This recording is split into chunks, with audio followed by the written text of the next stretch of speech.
Hello and welcome back to my Rings of Power breakdown, deep dive, discussion, review, whatever you want to call it. Today we are talking about Season 2, Episode 2, Where the Stars Are Strange. Now, as always, these videos are meant to be a place for constructive criticism, feedback, where we can talk about what we liked, didn't like, and thought the show might be able to do better. If you are interested in having a conversation like that, please leave your constructive feedback in the comments down below. I love engaging with the Lord of the Rings community and talking about this show and discussing all its many qualities and flaws. Now, as always, if you enjoyed the video and you want to see more of my reviews coming out, don't forget to subscribe. As always, a quick reminder, these review videos are going to be a little different from the rest of the content on my channel. They're going to be a little lower quality, a little looser structurally, but I hope that you'll still enjoy them. If you want to see more of my minor musings, feel free to check me out on Twitter, where I occasionally post about my thoughts and opinions on the show. That's the best way to get my first impressions before I have a chance to sit down and make these review videos for you. Now, without any further ado, let's get into the episode. So this episode starts off with a shot of Mount Doom, and we can see that the eruption has affected all corners of Middle-earth, with the darkness spreading even to Khazad Dum, where a cave-in has now left the dwarves without light and no ability to grow crops. Now again, Durin and Disa are the standouts of the show for me. I love every single second they are on screen. The dwarves are so much fun. I'll get into them more later, but their dynamics, their personalities, their culture, their kingdom, everything about the dwarves makes them one of my favorite factions in this series, and I seriously can't wait to see more of them. After we get this quick look into Durin and Disa's life, and we get this quick look into the peril that has befallen Khazad Dum, we get the new intro, which I think is a much cleaner looking title card. I love that they are switching up the patterns. I'm looking forward to them doing that every season. I think it's a fun way of giving us a little glimpse into some of the things we're going to get. For example, we see the doors of Durin, we see the Silver of the Balrog, a lot of things to look forward to. Next, we get this sort of vision that the ring has given Galadriel, which I think shows a lot of interesting insights into her character. One being the way that she is interacting with the memorial of Finrod, which, while this is a dream sequence, I think that it is still safe to say this is a reflection of her inner thoughts. And there is a really big contrast between the way that she interacted with the statue in Season 1 and Season 2. There is still this sense of sorrow, but in Season 1, you get that sense that she has that uncompleted mission, you know? She looks upon his grave, but it's more with the sign of, I will avenge you, I will make it right. And in Season 2, you get more of this peaceful farewell, as if having that vision with Sauron where he impersonated Finrod really made her reevaluate the sanctity of his memory. And maybe now she's not trying to pursue it with so much visceral anger and rage. We do get that really cool shot of Celebrimbor where he recites the One Ring poem in black speech and then gets thrown against a tree and this branches sprout out for him. I'm not going to elaborate on that for people who haven't read the books, but it was definitely some interesting imagery. I do like when they start talking about Eregion in the next scene. Gil-galad mentions that it's protected by 2 rivers, which I think is going to foreshadow Adar's army damming them, which I think we've been able to piece together from contextual clues from the trailer. One of the things I do really like about this scene is that Gil-galad initially dismisses Galadriel's warnings about Eregion being in danger, but she doesn't give up. She goes back to him and says, no, I really think that this is a problem. I love that. There are so many tropes in TV shows and movies that bug me, and one of them is always the quick dismissal of something urgent, and then the character just goes, well, I tried. I'm very glad that they didn't go this route, and I think it, again, displays more humility on Galadriel's part. I also really like the quote, once the deceiver gains a being's trust, he gains the ability to sculpt their very thoughts. I think we're going to see that play out with Celebrimbor. I've long since theorized, and a lot of other people have too, that at some point during the season, when the Siege of Eregion starts, he's going to be unaware of it. He's going to be trapped in this sort of dreamscape, and I think he's going to break out of it, and he's going to snap back into reality, and it's going to be this really rude awakening for him. But we'll just have to wait and see how that's handled. Speaking of Celebrimbor, when we go back to Eregion in the next scene, I love the more establishing shots we are getting of it. You can tell they built more practical sets. One of my biggest gripes from Season 1 is it feels like we only get aerial flyover shots of Eregion. We don't actually get to see what it's like in the city. it is only within the confines of Celebrimbor's Forge. So I am very glad that they are giving us some contextualization to Region this season, especially before they destroy it. I like that Sauron uses his wound on the back to sort of elicit sympathy from Myrddania, Celebrimbor's assistant. And I think it's really interesting in a lot of her scenes how she is showing sympathy and almost pushing Celebrimbor towards inviting him in. I kind of thought it was going to be the opposite dynamic at the start, at least, where I thought Celebrimbor was going to be eager to invite him in, and Myrddania was going to be the one being like, no, remember, we promised Galadriel, but no, it was the other way around. And it was just really interesting to see his deceit in effect with other characters. Really briefly, I'm just going to touch on the popular fan theory that Myrddania is Celebrian, Galadriel's daughter. I don't know. I don't know how I feel about it. I think it would be cool, mostly just because I think Celebrian needs to be in the show by now, or not at all. That's kind of my opinion, is she's supposed to marry Elrond at some point. I don't like the implications that she isn't born yet. I don't know. I will add that Myrddania's name has not been said aloud by any character so far. It has been revealed in a press release, and the subtitles have it, and the credits have it, but that's it. And as we know, those all could be misleads. So I'll be interested to see. Again, it would be weird that Galadriel never mentioned she had a daughter, but she also didn't mention she was married until episode 7. That was the first time we got a mention of Celeborn. And I think it could also make sense for her and Galadriel to be estranged. Maybe they had a disagreement over how Galadriel reacted to the supposed death of Celeborn. I don't know.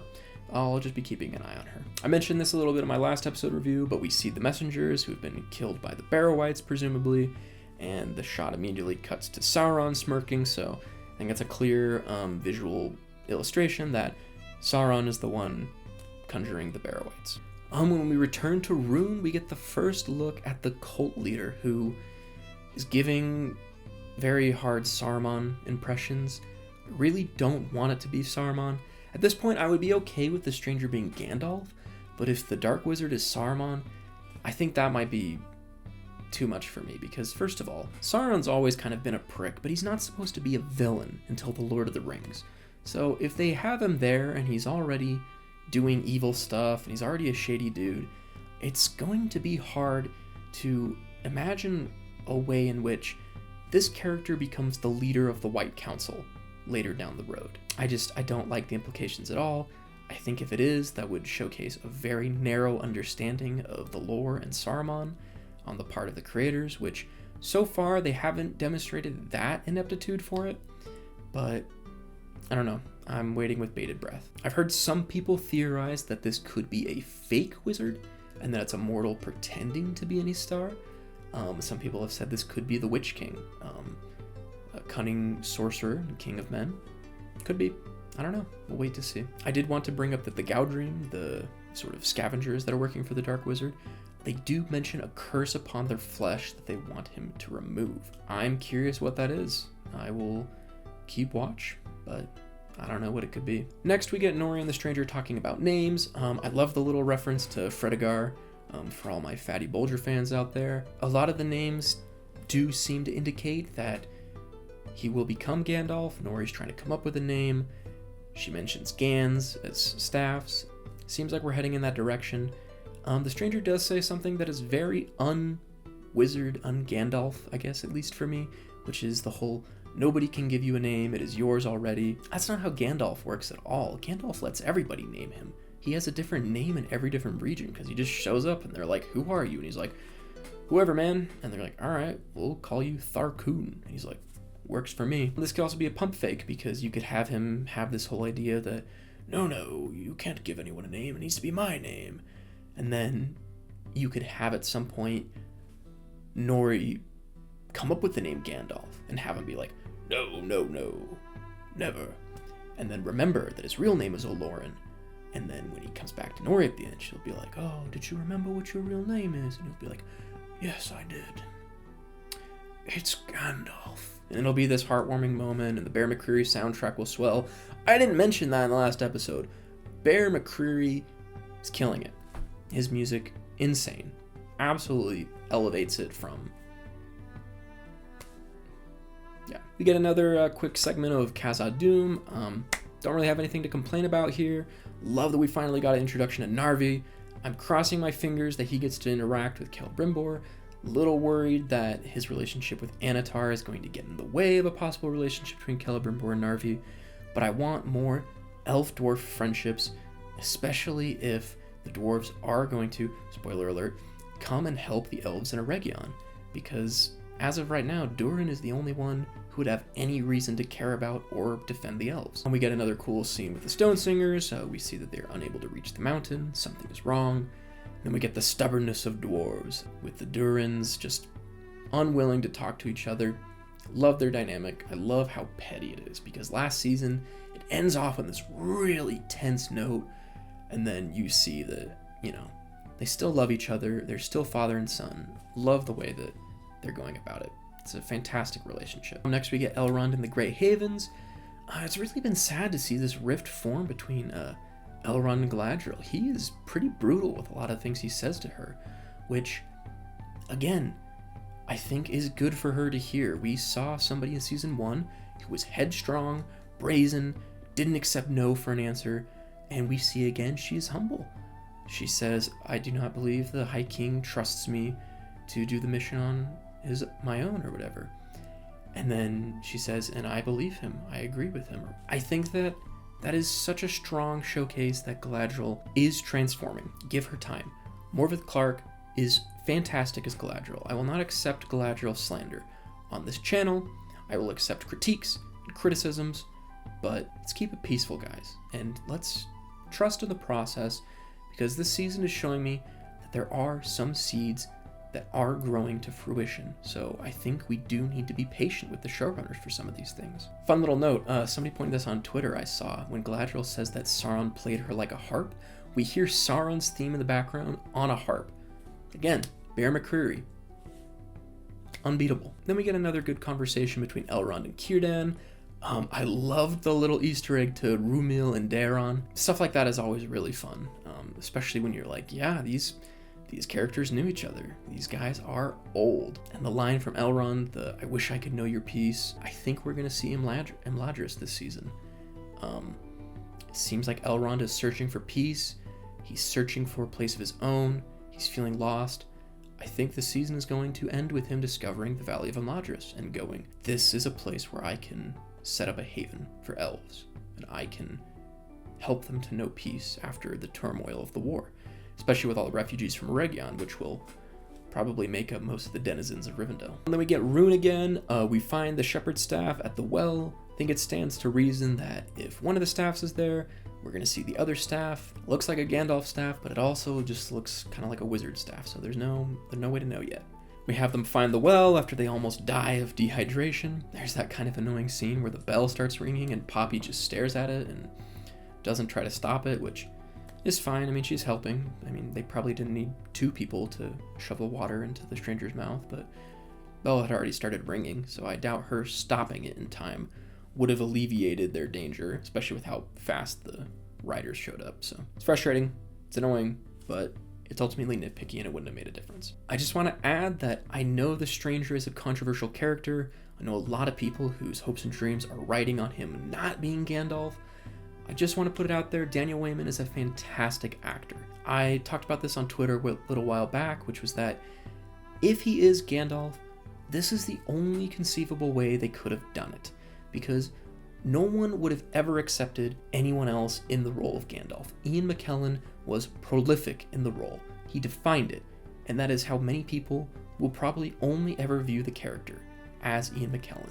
He embodied Gandalf. In order to cast someone else as Gandalf, you really have to kind of set it up like this, where they show up as a mystery character, and we as the audience can grow attached to the performance over time, so that when he is revealed to be Gandalf, it isn't this huge disappointment, which it very well might still be for a lot of people, but I don't think it'll be as bad as it would have been if Daniel Wayman was announced before season 1 had even released as our new Gandalf. I think people would have been critically analyzing him a lot harder, and I know for me at least, I never thought I would be okay with anyone else other than Ian McKellen in the role of Gandalf. I like Daniel Wayman. I actually would be okay seeing his take on the character. I think he's doing a really cool job. And then last but not least, just to wrap up this scene, he creates a sandstorm to save him from the Galadriel, and they all fly off. I kind of theorized this a while back, and I think this is going to be the case. The stranger is going to go to Tom Bombadil's house alone, and the Harfoots are going to find the Stewards, and you're going to kind of split up their stories, which worries me a little bit because you're just creating more threads to follow in a season that's already very dense and full of threads that are sometimes confusing and hectic to follow. But I'll trust the process and see how it goes. All right, in one of the closing scenes, my favorite scene so far out of all 3 episodes, the emissary at the forge. And before we get into the biggest scene of the episode, I just want to talk really quick about the invention of Ithilden that we see Celebrimbor create. We're definitely getting the Doors of Durin this season, for sure. So I'm excited for that. I have waited a long time to see this scene adapted. Even before they announced that it was happening this season, I have always wanted to get a glimpse into Annatar and Celebrimbor in their dynamic. This scene was so incredible and so well acted, directed, performed. It was creepy, it was eerie, it was majestic. I really can't applaud this scene enough for all that it did. I think it was absolutely spectacular. I think this scene perfectly illustrates that the showrunners had a plan. This doesn't feel shoehorned in. This doesn't feel like a mistake. This doesn't feel like, oh shoot, we already had Halbrand there, now he's gone. How do we get him back? No, this fits so well into the narrative. I love the way it's done. I love the buildup. The idea of, Celebrimbor's old friend coming in and revealing that he's an emissary, I think is so much more powerful than just Annatar showing up on the doorstep and being like, I'm an emissary from the Valar, blah, blah, blah. It still would have worked, but I love the reveal. I love the way it's played out. It is so fantastic. And for everybody who made videos complaining about this, sucks to suck, honestly. I have no sympathy for you. There's so many people who made videos whining and moaning about, oh, it's just Charlie Vickers in a wig. Celebrimbor is gonna notice his face. Why don't they recognize his face? To that one YouTuber out there who made the thumbnail with Annatar with like the googly glasses and the fake nose. Yeah, what a dumb thumbnail now, huh? Because guess what? When you wait for something to come out and provide context, oftentimes the context alleviates those stupid concerns. I'm sorry, I'm a little frustrated about it because when the first teaser came out, that was really the only criticism anyone was able to latch onto because it was a really good teaser. So all the complaints were, the wig looks bad. Why was he able to trick them? It's the same face, blah, blah, blah. And guess what? Neither of those complaints are valid. The wig looks fine. The reasoning is perfect. Some people just need to hold off on criticisms. I have criticisms about the show. There are things I don't like, but I will wait until it is done to make final judgment. In many ways, I'm going to wait until the last shot of season 5 to ultimately decide whether or not I liked this show or not, because the showrunners are proving some things are being set up and will be dealt with later. That's the end of my rant there, but I loved this scene. I cannot wait to see more of the psychological drama unfold between Celebrimbor and Annatar. It is going to be so good. The last 2 quick shots of the episode is we get a chance for Elrond, Herald of Gil-galad, to show his quality. He will be leaving the expedition to go and warn Celebrimbor. Again, they are doing everything they possibly can to warn him. Something mysterious is happening, though. And then last but not least, we get Durin and Disa receiving the invitation to go to Eregion. Overall, my final thoughts are, I think this is my favorite episode of the 3 we've gotten so far. It has so many standout moments. The dwarves are incredible. I love their relationship. The acting was really good. The Rune storyline continues to be my least favorite, but only by way of the other storylines being so good that it just kind of defaultly falls into last place. It's at least getting more interesting. I'm very curious about where it's going to go, and I am gearing up for a possible Tom Bombadil episode this week. So we'll see how that goes. He is someone I'm very anxious to see how they're going to adapt him. For this episode overall, I would rate it an 8.5 out of 10. I think it was superb, and my light just died, so I'm just gonna do this like this because it's only 1 shot left. But for anybody who's new to the channel, be sure to check out my Twitter if you want to see more of my minor musings about the show and just more of like sporadic quick takes. If you enjoy these sort of longer breakdown discussion type videos, be sure to subscribe. I'm going to be making a video for every episode that comes out this season. And that's about it. Thank you so much for watching, and I hope to see you next time.